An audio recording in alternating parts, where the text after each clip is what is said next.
They don't have the courts like we do. Calling America's immigration courts stupid and the craziest thing in the world. It's reassuring for the people who are waiting in those trials and those supposedly fair courts. And they are pretty stupid. Like, they're literally the only courts where you don't get a lawyer represented to you. You just get literally mass trialed off, mass deportation, stuff like that. And they are pretty stupid, but I'm not sure he means it in the way that most liberals mean it, as kind of really dumb and, like, undemocratic. But if it wasn't inspiring enough, Trump ended his ramble with a nod to his, as of now, entirely theoretical United States-Mexico-Canada trade agreement, responding to a question of what he actually thinks will be going to be passed by Congress. Trump answered with a resounding whatever. Yes. What's going to be passed by Congress about this? Oh, whatever. Yeah, such an incredible Trump quote. This is my favorite part. Before I close the border, Mexico, we love Mexico. We love the country of Mexico. We have two problems, folks. And because it's brain barf explaining what those problems are. All right, we're going to skip ahead here to Bernie Sanders. And a pretty controversial issue, because most of the time I am in agreement with the website Splendor.com because they generally do a pretty good job.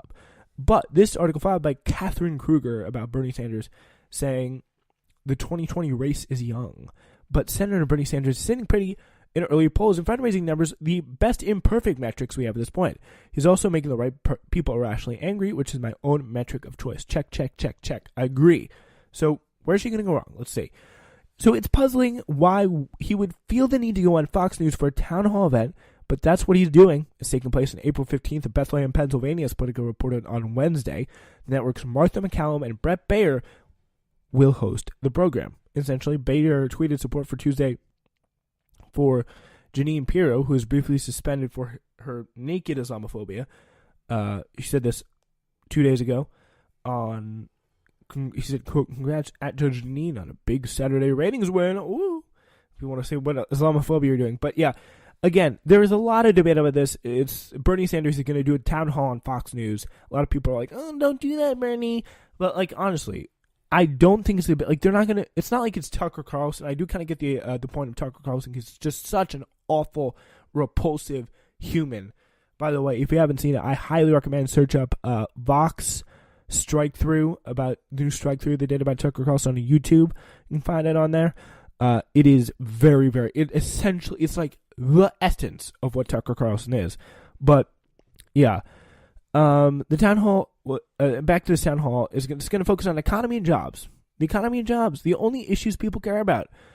I'm willing to bet serious money that this ends up being a whole bunch of pointed questions about the Green New Deal, she writes, about why Sanders wants to take away private insurance we all love so much, and about the newspaper column he wrote decades ago with a question about the deficit thrown in for good measure. Will he be asked about extending the social safety net for all Americans, about workers' rights, or about Medicare for all? I won't hold my breath. Yeah, so I don't think it's really a big deal that if he's asked about that, like, I mean, I don't think many people, his supporters, have high expectations of the questioning when they go on Fox News. They don't expect it to be like a friendly interview. But again, I want to see how he handles it. I think he's going to do a good job. I think he's going to actually talking to people is going to help. It can't be any worse than the CNN town hall where they freaking rigged the audience and pretty much had all Democratic Party officials asking pointed questions about most of those things. But I mean, again, I do understand people's hesitance about Fox News, but so I think it's kind of a little ridiculous because you have so much going for you. Like you have the policies. Why not spread them? And I mean, again, people who literally hear nonstop nonsense about Bernie Sanders all the time, like, it's drilled into their head. Wouldn't it be somewhat refreshing to hear their actual views on the matter for at least once? Like, hear the actual man speak for himself about this? Like, it's not, again, I don't think it's a big deal. I'm definitely going to be watching April 15th. I do want to see how it goes. But I think he'll do well. I think he's going to prove himself. He's going to be able to shine pretty well.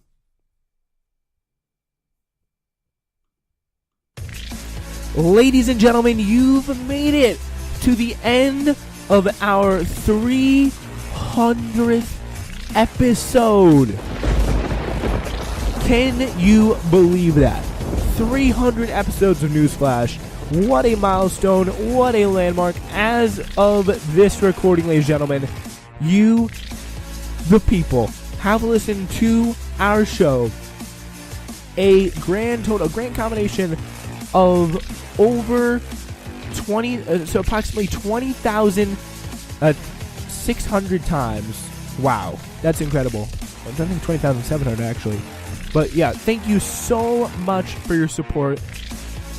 We promise we'll continue to do our best. If you continue to do your best in supporting us, we thrive off you here at Newsflash. We continue to produce great content.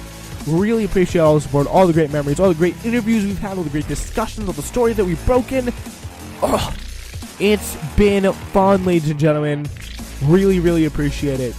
We are back this Sunday into Monday with a discussion with James Stanley about 2020 coming your way for episode 301.